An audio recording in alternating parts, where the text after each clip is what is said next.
It is the end of 2022 and tech companies are laying off talent. I was impacted. And I thought this was a sign to accomplish the one thing I wanted to do in my career, which was to actually pivot my career. Holding steady to your goal of pivoting your career is not an easy task. And today I have Taiye. She's a program manager from Citi, and she's going to share her advice on how to pivot your career here on Early Career Unlocked.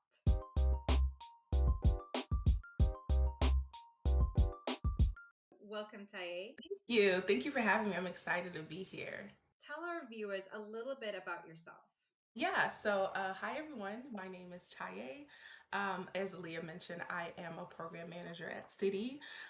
And the key important part of this conversation, it's about pivoting your career. So initially when I met Aaliyah, I was early on in my career and I did a rotation program. And a rotation program, if you guys aren't familiar, is when you pretty much go into different umbrellas of the business. You rotate to those umbrellas of the business. The program typically lasts a year to 2 years. You kind of get your hands dirty and understand the entirety of the business, and then from the program, you kind of find a permanent, let's just say, sting or setting for you to excel in your career. And that's kind of where me and Aaliyah got introduced to each other. And then from there, I've done different things in my career, but right now I'm doing program management. Tell me, how are you knowledgeable in this topic of pivoting in your career? Yeah, that's a good question. I think the two main things is starting off with the rotation program because you're kind of forced to pivot in your career initially in that program. But then also, I decided to move from doing a very technical role to a non-technical role with program management. So I pretty much said, hey, no to the super technical roles and more to the business aspect of it. So I pivoted to another side of the business. So that's how I'm familiar with how to pivot your career. To be honest, I'm really happy to see where you are standing today, where Thank you're you. able to pivot your career in a full time position as a program manager. Yes. Going through that journey of pivoting in your career, what would be three pieces of advice that you would have for students? Yeah, so that's a great question. So the first advice is do your research. There's so many research out there, so many information out there that I would encourage everybody to just dig into. I knew personally that I wanted to get into program management. So like my brain was set on, hey, program management. Every day I'm waking up and I'm looking up videos on YouTube. Like your video, for instance, is going to be on YouTube. This is going to be super helpful information as well. Looking up videos on YouTube, looking up articles. I'm on LinkedIn messaging people who've been doing program management for 20 years, asking, how did you get in here? What are the top skill sets that you would require to be a program manager as well? So I made sure that my research was thorough. I had the information. And from doing my research, I actually built a network because I was so engrossed in the knowledge that I wanted to grow. The second thing that I would say is customize your resume. Sometimes your resume isn't quite speaking to the role. I know for me, before being a program management, I was actually doing program management work. So all I needed to do was speak to key terms. Key terms in program management would be like risk.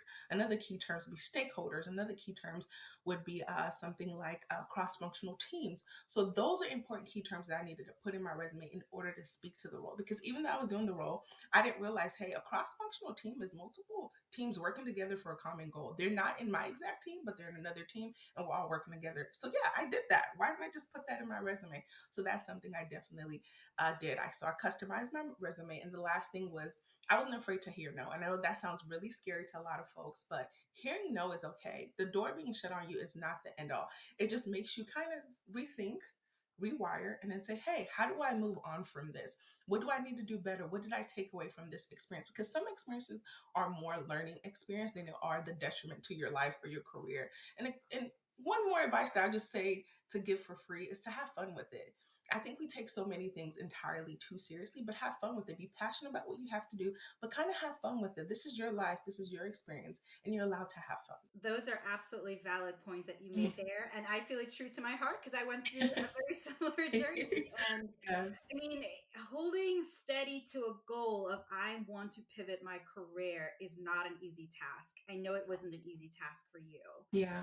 And I feel like the words and the piece of advice that you're sharing today is going to inspire a lot of people in saying, hey, I can't pivot in my career. It is Yeah. possible, Yeah. especially in this professional weird climate that we're in right now, where Of people course. are unfortunately being impacted by jobs that they love and Yeah. jobs that they've done for many years. And they're thinking, Mhm. well, what do I do now? And Yeah. yes, it is a possibility possibility that you can pivot in your career. In terms of program management, did you have training? Like you got a certification, or was everything self taught for you and it was sort of like a realization? Pretty much everything was self-taught for me and a realization. So I didn't get any certificate. So if you want to get certain certificates within the program management realm, typically they ask for about 36 months of experience before you get those kind of certificates. So I didn't get any Google certs or anything like that, to be really candid. But what I did was I make sure I knew exactly what I was getting myself into, because I think sometimes there's shock factor when you switch careers, like, oh wow, I didn't know, oh, this is part of my responsibility as well. But I did my research thoroughly and make sure I understood what I was getting myself into, so I would be comfortable when I sat in the role, and there will be no what do people call it nowadays? Imposter syndrome. Yes, I make We did sure. an episode on that. I just wanted to make sure that I did not have imposter syndrome. I wanted to make sure that I was comfortable in my skill set, what I had to offer, and I was confident.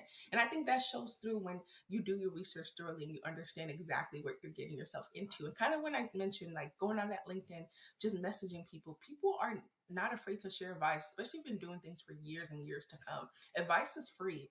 Literally, it's free. It's something that you can get from anywhere. Not just in program management. I think the message here that we're trying to say is that if there's something that you're interested in and passionate about, and you know you have the skill set for it, go. Go Exactly. find it. Go after that position.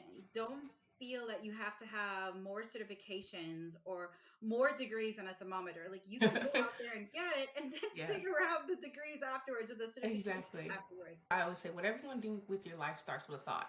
Starts with a thought, and then the next thing is the action, and then repeat it. Just thought, action, repeat it every day, and you got it. I know life can seem overwhelming with, especially with the career climate, like you mentioned earlier.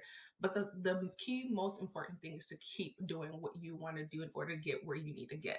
That is the key takeaway. It's repetition, it's dedication, it's consistency. Words of advice or anything you'd like to offer to our viewers. So I have a degree in mechanical engineering. I do absolutely nothing related to mechanical engineering, to be really honest. And I know that's not the most popular thing to say, but I just want to encourage anybody out there, if you run across this video, no matter what your degree is in, it could be in business, it could be in creative arts, it can be in whatever you can do, whatever you want with your personal life. I have seen it with my own eyes. I've experienced it through my own personal experience. So it doesn't matter what your degree is in, go for the career you want. That is my advice. Yeah. I love that you said that, and it's 100% true. Yes. So thank you so much for being here. Thank you for having me. I'm so excited. Thank you so much. To our viewers, subscribe for more career advice from industry experts every week here on Early Career Unlocked.